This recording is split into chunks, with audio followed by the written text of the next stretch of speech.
اسلام کے ابتدائی ایام میں نبی اکرم صلی اللہ علیہ وسلم اور آپ کے قریبی ساتھی ابو بکر رضی اللہ تعالیٰ عنہ ظلم و ستم کی وجہ سے مکہ میں اپنا گھر چھوڑنے پر مجبور ہوئے۔ انہوں نے مدینہ شہر سے فرار ہونے کے لیے ایک خطرناک سفر کا آغاز کیا جسے حجزہ کہا جاتا ہے۔ جب انہوں نے سور نامی غار میں اپنا لی تو قریش کے قبیلے نے، جو رسول اللہ صلی اللہ علیہ وسلم کے مخالف تھے، ان کے چھپنے کی جگہ دریافت کی اور اس کے قریب پہنچ گئے۔ غار کے بالکل باہر دشمنان اسلام کے ساتھ صورتحال سنگین دکھائی دے رہی تھی۔ اس نازک لمحے میں کچھ قابل ذکر ہوا۔ ایک مکڑی نے غار کے دوران پر اپنا جال شروع کر دیا۔ جب قریش نے جال دیکھا تو انہوں نے سمجھا کہ غار میں کوئی بھی داخل نہیں ہو سکتا، کیونکہ جال ترتیب تھا۔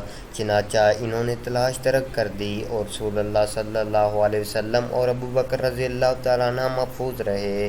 ایک کہانی توکل اللہ پر بھروسہ کے تصور کو ظاہر کرتی ہے، اور یہ کہ اللہ کس طرح انتہائی غیر متوقع طریقوں سے تحفظ اور مدد فراہم کر سکتا ہے۔